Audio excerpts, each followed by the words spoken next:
Welcome back to the Word on Fire show. I'm Matthew Petrusik, Senior Director of the Word on Fire Institute and the host of the Word on Fire show. Thank you for joining us. The enduring relevance of St. Thomas Aquinas. Most in contemporary secular culture have probably never heard of the name Thomas Aquinas, and if they have, they likely vaguely associate it with the medieval Dark Ages, which is one of the most flagrant misnomers for a historical period in the history of ideas. Well, it's true. St. Thomas Aquinas did indeed write close to 800 years ago and in Latin. However, his thought remains more pertinent than ever, not only to theology and philosophy, but also to current conversations on how to build a more stable, a more just, and a more prosperous political order. Today, to discuss the evergreen genius of one of Catholicism's greatest saints and doctors of the Church, and how his legacy continues in the life and work of the contemporary Dominican theologian Father Paul Murray, is Bishop Robert Barron.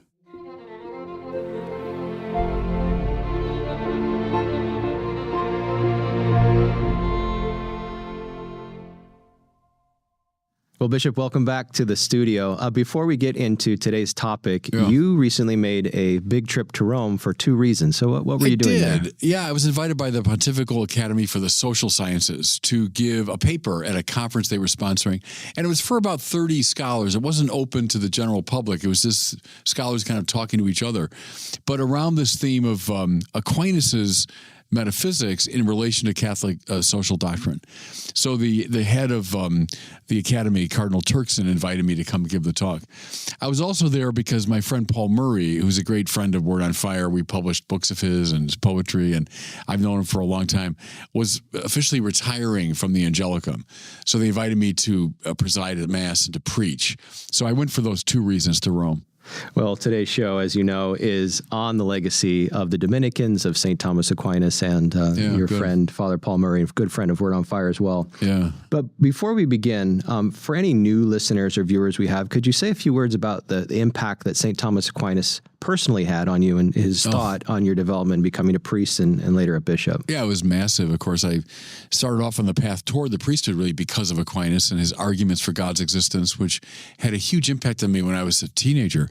And then, it was a happy grace, I would say, as I was drawn into the Thomistic world, even as a young man. And that means a world of great balance, of great sanity. And it was a gift because I didn't know anything about philosophy. He was my entree into philosophy, and what a happy door to enter. You think of people who begin their philosophical career, let's say, by reading, Nietzsche or by reading Sartre or reading postmoderns. That's going to take you a very different place than reading Aquinas and Aristotle and his forebears. So that was a grace in my life, and from that time onward, now I'm an old man, and I am still very much beholden to the Thomistic world. And one of the most remarkable parts of that story for me is that there was a time in Catholic education when young teens were expected to read St. Thomas Aquinas. Well, and I'll say to the great credit of the teacher I had at Fenwick High School, though that was not typical of that time. I mean, as I've complained about banners and balloons, Catholicism, that's what you found mostly. And I do think it was a grace that I happened after, recess one day, all these sweaty boys are in the religion class, and this young friar taught us a little bit of Aquinas. And for me, it was like, an earthquake.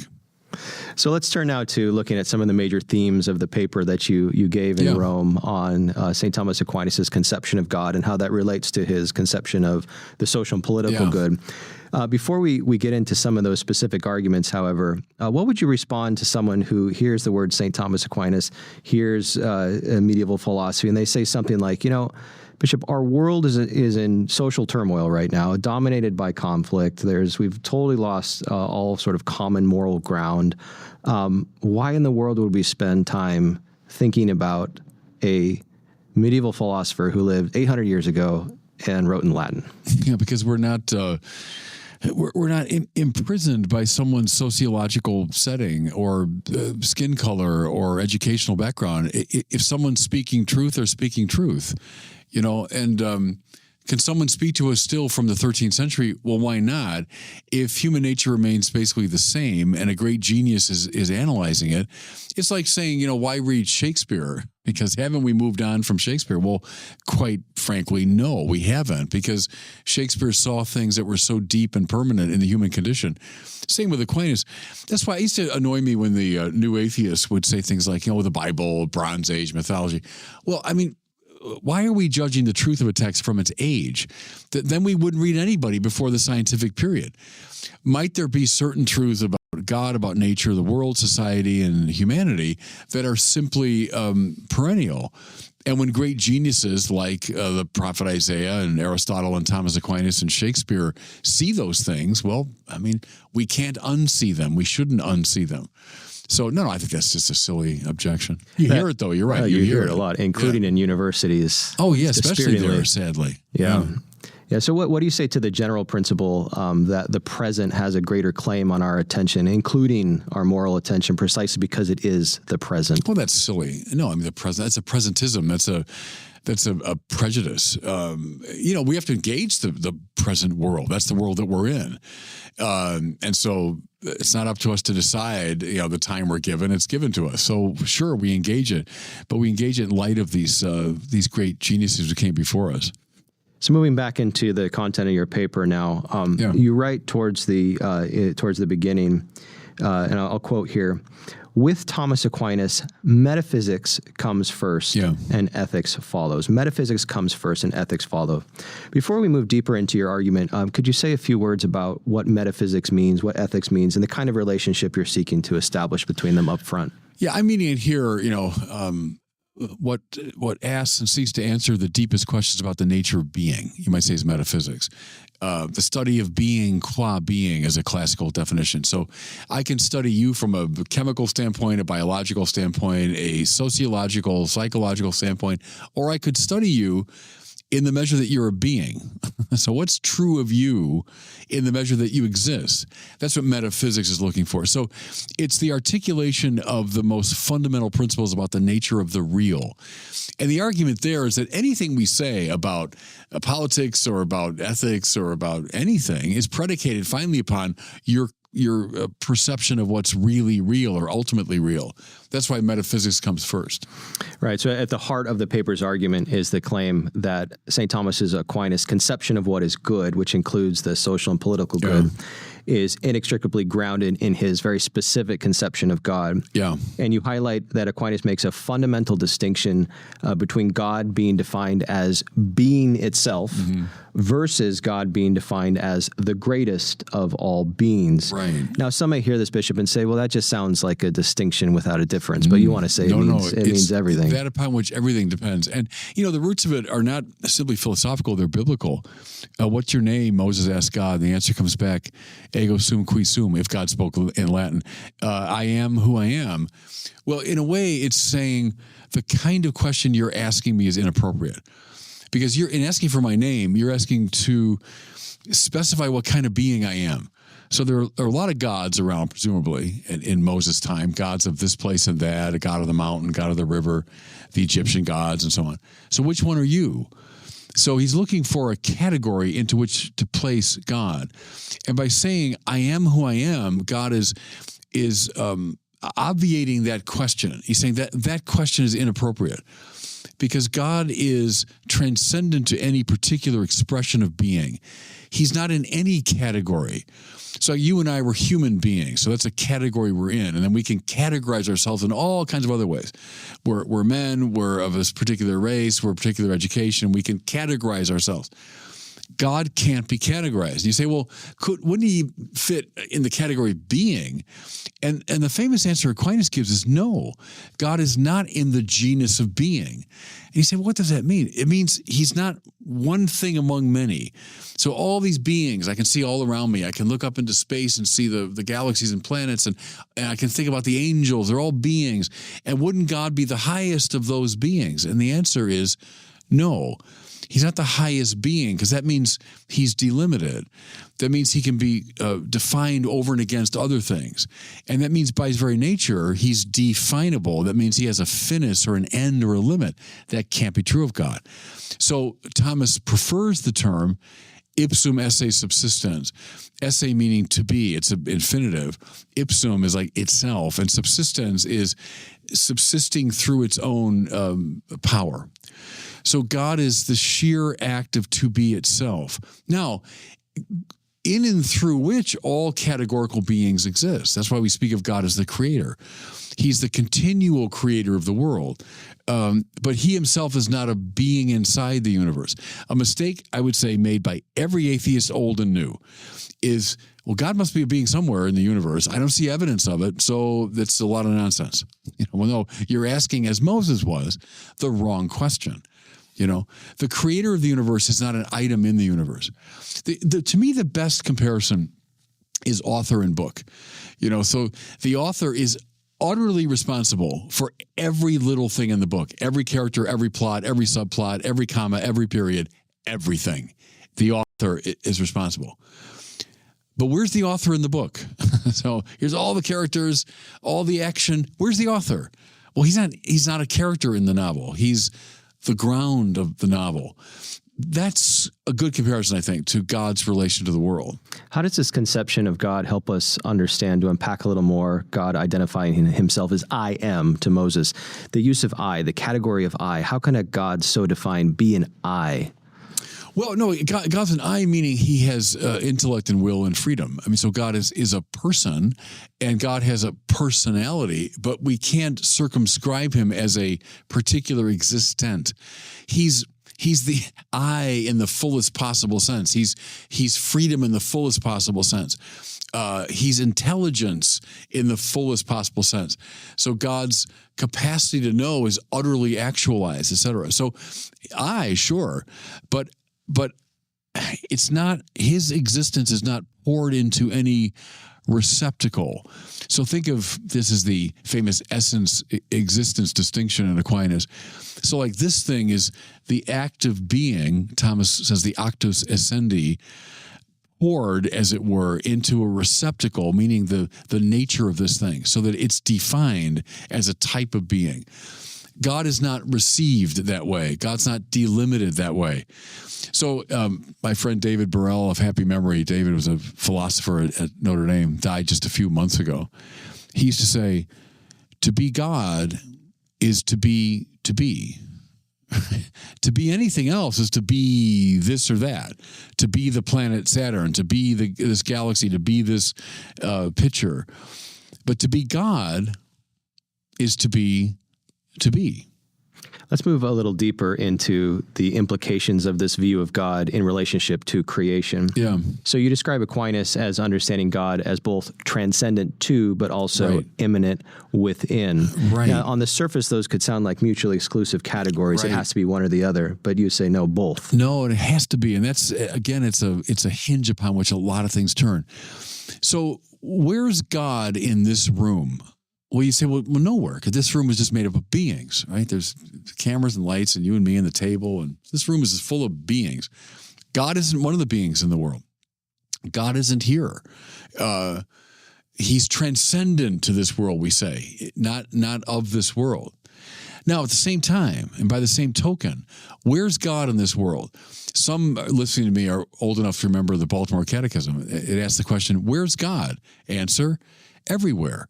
Well, that's also right, because ipsum esse is the ground of the to be of all things. And so Aquinas will say, God is in all things by essence, presence, and power. And then he adds a little word, intime, intimately so, right? God is in all things. Yes, I wouldn't exist were God not here and now sustaining me. But I'm not God. Nothing in this world is God, and God is in and through all things. That's, if you want, if I use the technical term of a panentheism, rightly defined, meaning all things in God, not as bits and pieces of God. Don't think of it that way. That's pantheism. But all things existing through the causal agency of God from moment to moment. Yeah, that's Catholic doctrine. You also draw on the concept of contingency, understanding God in relationship to creation using the category of contingency. Say a little bit more about why that's so important. Yeah, that's another hinge idea. To be contingent, it means you touch upon something, what it means literally. but it means you exist through causal influence of something else. And that's the starting point of some of the most important of the arguments for God's existence. You and I are contingent, meaning right now, our being here depends upon so many causal factors. The fact that the temperature of the room is at a certain level, if it was 1,000 degrees, we'd be incinerated. If it was 1,000 below zero, we'd be frozen. The oxygen in the room right now that we're breathing allows us to be. All the instruments around us, are allowing this state of affairs to obtain, right? So this state of affairs, you and I sitting here talking, is radically contingent, which then, of course, causes you to say, well, all right, how about those things I just named? Are they contingent? Well, yeah, sure they are. And we can go through that process. What can't you do? You can't simply appeal endlessly to contingent things to explain a contingent state of affairs. You have to get finally to something which is non-contingent in its being. And that's what all people call God, Aquinas says. So God is the non-contingent source of contingent existence. So following the arc of the paper, let's move now from metaphysics, the implications of metaphysics now for ethics. So the foundational ethical point you draw from this vision of God is that for St. Thomas Aquinas, God cannot by definition compete with anything in creation. Right. In fact, let me quote you here. You say, he can only will the good of the other, he being God, since what is other to him can be of no possible advantage to him. Right. Unpack that a little for us. That's a very important point. God needs nothing, right? Because God's ipsum esse. God is sheerly actual in his form of existence. The world that he makes, therefore, is not in any way to his advantage. It can't be. How could God benefit from that which he's created in its entirety from nothing?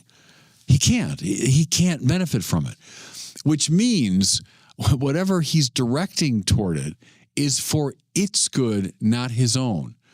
Now we're in a very deep place, because to love is to will the good of the other, Aquinas says. Well, see, that's all God can do vis-a-vis the world. He can't operate in a self-interested way. He can't will something for his advantage.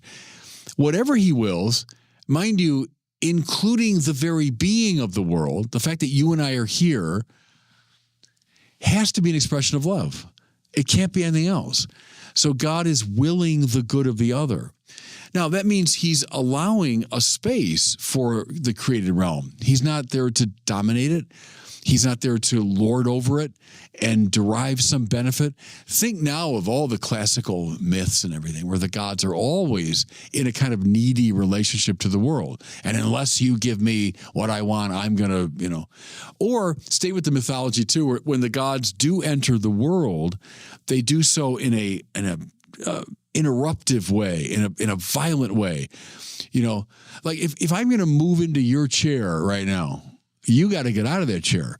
If you don't want to, then we're going to fight over it, right? Because there's a natural competitiveness between finite things. If the planet Saturn wants to move toward Earth, well, then things got to get out of its way, right?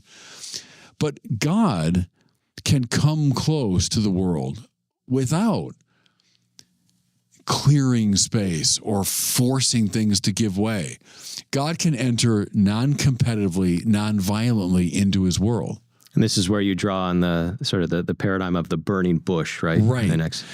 I think it's the best Old Testament image for it. The best new one is the incarnation itself, but the best Old Testament is the burning bush, that God comes close, the bush is on fire, radiant, and not consumed. That's the key thing there. If God came in and set the bush on fire, burned it up, all right, there's a typical invasive, competitive God. But the true God sets the bush on fire, and the bush becomes more beautiful and more radiant, and it's not consumed. As I say, the best New Testament example is the incarnation. We say two natures, divine and human, come together, and this is the Council of Chalcedon, very importantly, without mixing, mingling, or confusion. That means God doesn't have to dehumanize Jesus, doesn't have to knock something out of his humanity. That's why the church fought against all forms of, Christology that would say something of the human has to give way, right? So the human mind goes away and the divine mind takes over. The human will is kicked out.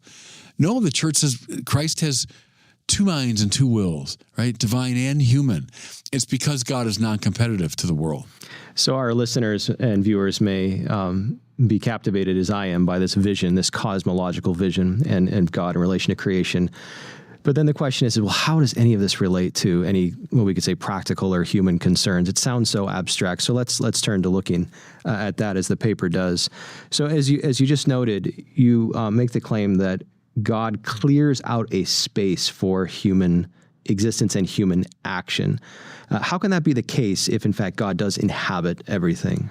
Well, yeah, he does, but he's also transcendent to it. So he's not of it, competing with it. He can let it be. See, and that's why, like in the Bible, I think I use the example of the David literature in 1 and 2 Samuel. In some of the earlier biblical texts, God does seem to appear in a more kind of mythological way, like he's just a being, like a human being appearing. By the time you get to the Samuel literature, everything is unfolding according to psychological or political laws. It makes perfect sense on those terms. And all that time, God is active. God is accomplishing his will. And so the space is cleared for David and to make his own political decisions and for his family relationships to unfold, for the psychology of the various characters to express themselves. And in and through all of it, non-competitively, is the presence of God. God achieving what he wants to achieve. That's a very subtle biblical vision. Within this space, how do we define the authentic human good and the authentic social good? Well, ultimately, it's a surrender to God. I mean, so if God is the supreme good at the top of the hierarchy of goods, but then these values that reflect God can be discerned within the world. There I'm with Dietrich von Hildebrand. I think you see certain values. At the summit of that hierarchy is God, the summum bonum. So a life that's lived ordered to God and under the aegis of these limited goods that reflect God, that's where we talk about the virtues and so on and so forth. That's the good life. The good is discernible. And the path of virtue can be taught to kids. Like, here's a way to achieve the good. The same way, see, I'm an Aristotelian here, the same way you learn a sport. So you want to play that like that? Yeah, I'd love to play like, and pick your sports hero. Okay, I got the path. Here's the path. You got to do X, Y, and Z. You got to practice and become habituated. I think of good coaches I had that through drills were just teaching us the moves. Okay, you got to get these moves of basketball into your body, Same in the moral order. There I'm, Aristotelian. There are certain goods you want to attain. Okay, here are the habits that lead to the virtues that become part of your body, really. They become part of your whole makeup. And now, walk that path. On a comparative note, we can look at two contemporary political ideologies, let's say classical liberalism and postmodern political philosophy, just in a generic sense. Now, those are two bitter ideological enemies, but they would both agree that the only way to do politics is to clear the field of all metaphysical speculation. And you and Aquinas say... Yeah, it's deadly. And... huge mistakes have followed from that, and a lot of sufferings follow from it. When you unmoor the political from an ethical and ultimately metaphysical source, trouble will ensue. When I was a kid, you heard all the time the slogan, don't legislate morality. Well, see, I mean, Aristotle would have he looked at you puzzled, like, what are you talking about? Every legislation is a legislation of morality. We better limit the speed of the cars can drive. Well, that's an ethical decision. I want to protect life. We better raise taxes. Well, yeah, because I think we need certain programs that will help people. It's an ethical decision. Stop imposing your view on me. Well, every law imposes a moral vision. That's the way it works, So de facto, we're never really unmoored from ethics and from a fundamental metaphysics. You can always kind of sniff it out. Your metaphysics might be, it's matter and energy, it's matter and motion. That's all there really is. So that's a metaphysical claim that you're making. From that will follow certain ethical convictions, from which follow legal application and so on. But I'd rather be upfront about it. Let's have a good metaphysical argument, and ground our ethics accordingly. We'll turn to the thought of and the legacy of Father Paul Murray in a moment. Yeah, but okay. Just to finish that point, one of the common critiques of, say, a Thomistic vision of reality as it relates to politics is that it's going to end up as a theocracy or a totalitarianism, precisely because it is totalizing. The vision is totalizing. Yeah. So how do we respond to that critique? Well, yeah, it's a theocracy only in a very broad sense of the term, meaning that it's a politics lived under the aegis of God as the summum bonum. But that's very different from, let's establish a king, who is going to reign through divine right and so on. What I'm talking about is perfectly compatible with, let's say, a democratic or a Republican sort of construal of the political reality. I mean, that's fine. Theocratic only in that very broad sense we should be. But it's utterly compatible with, let's say, a more liberal democratic view. So during your visit to Rome, you also had the opportunity to honor your great friend and friend of Word on Fire, Father Paul Murray, who, like St. Thomas Aquinas, is a Dominican. Yeah. Before we turn to two specific themes that you highlighted in his life and his work, could you say just a few words about what is the Dominican charism, and how does both Father Paul Murray and St. Thomas Aquinas sort of represent that? Yeah, the motto is Veritas, isn't it? It's truth, and I was thinking of the black and white habit of the Dominicans, and they were called the Black Friars in the Middle Ages because they wore this beautiful black cape. I saw those at the celebration. They usually don't wear the cape, but on very high occasions they do. So you have the stark white habit with the black cape, and there's something bracing about the black and the white, and Dominicans stand for truth and for these distinctions. Think of Aquinas, is famous in his method for distinctions. When you're resolving a question, well, we must distinguish A from B. My intellectual hero, Robert Sokolowski, used to say, philosophy is simply the art of making distinctions. It's a very fine definition, and I thought about it a lot over the years. Bad philosophy comes from making bad distinctions or failing to make the right distinctions.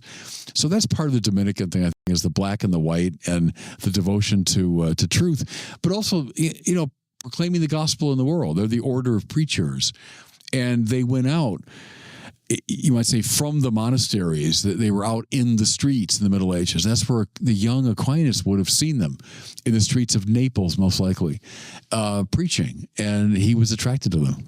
In your beautiful tribute to Father Murray, you identified two characteristics that you think really he exemplified, but also, again, exemplifying the Dominican tradition. One was the primacy of grace, and the other was joy. So to sort of draw this to a conclusion, how do those represent both Father Paul Murray and the Dominican tradition? That theme of the primacy of grace, I think in the homily, go back even to the De Auxiliis controversy, late 16th century, within Catholicism, between the Jesuits and Dominicans. And make a long story short, the Jesuits putting a greater stress on human, freedom and accomplishment, and the Dominicans consistently putting a stress on the primacy of grace, that grace comes first. I think I mentioned in the sermon that Paul Murray was always worried about what he called willful spiritualities. So he's a master of the spiritual life, right? That's what he studied. And a spirituality that makes the spiritual life our project, and even the great figures, John of the Cross and Teresa, with their metaphors of, climbing the mountain and finding interior castles and all that. And Paul, I think, is fine with that. But he worries at times that it might lead in the direction of a certain willfulness, where what matters is always God coming first, God acting first. I used to say, the Reformation could have been avoided if, instead of gratia sola, Luther just said gratia prima. Grace comes first. Okay, yes. And we're always in danger of forgetting that. And Luther might have been right in reminding us of that. When it devolves into gratia sola, then we've got problems, because now we're getting more competitive, right? Where I would say, no, grace comes first, and then burning bush. It makes our lives more beautiful and more radiant. It lifts up our minds and our wills. But grace comes first. And joy? Yeah, well, to me, Paul Murray is the embodiment of that. I've spent so many wonderful evenings and lunches and dinners with him over the years, and you laugh a lot when you're with Paul Murray, and he just radiates joy. And I agree with that claim that, the flag of the Holy Spirit is joy. If you want to see, is the Holy Spirit alive in that person? There are a lot of indicators, but the best indicator is joy. Yeah. And he has always been to me someone who seems possessed by the Holy Spirit. Well, it's now time for our listener question. Today we have a question about the devil and free will from Richard, who's calling in from Melbourne, Australia. Oh, okay. Hi, Bishop Barron. My name's Richard, and I'm from Melbourne, Australia. My question is about the devil. I can understand how we humans rebel against God, because even the best of us don't know God fully and completely. But if the devil is a purely spiritual being, he presumably knows God and has a full understanding of God's nature and omnipotence. So doesn't he know that his rebellion is ultimately futile? Thank you and God bless. Yeah, it's a good question because it gets to some deeper issues. Because I don't think it's entirely a matter of reason. So, yes, that's a key part of it. Do I know the good? But the Socratic fallacy is that knowing the good means I will automatically do it. Can we talk about a corruption or a limitation at other levels of the devil's being? Having said that, too, remember the devil's mind is not infinite. So even there, a high angel, Aquinas affirms that, even a high angel would not know fully the very essence and nature of God. So there's room there even for a certain, misunderstanding. But it's a good sort of metaphysical test case. But I wouldn't succumb to the Socratic fallacy when talking about the devil. Well, thank you, Richard, very much for your question. If you would like to ask Bishop Barron a question for a future Word on Fire show episode, please visit askbishopbarron.com. That's askbishopbarron.com, and we'd love to hear from you. That's all the time we have for today, Bishop. Thanks so much for coming in again, and we'll talk again soon. Always good being with you, Matt. Thanks. That does it for us today. Thanks for joining us on the Word on Fire show. If you're interested in learning more about how Word on Fire can help you grow closer to Christ, become a better evangelist with and for others, and work for the common good, consider joining the Word on Fire Institute.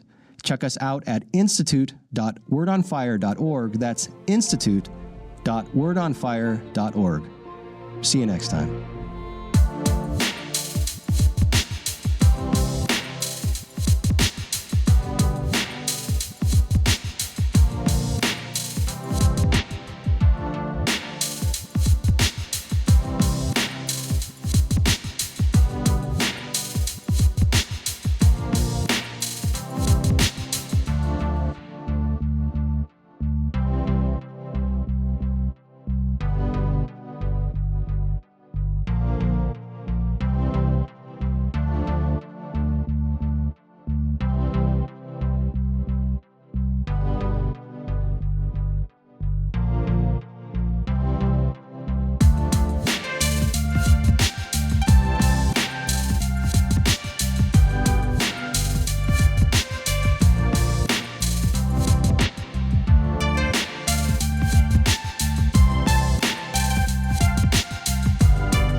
Amen.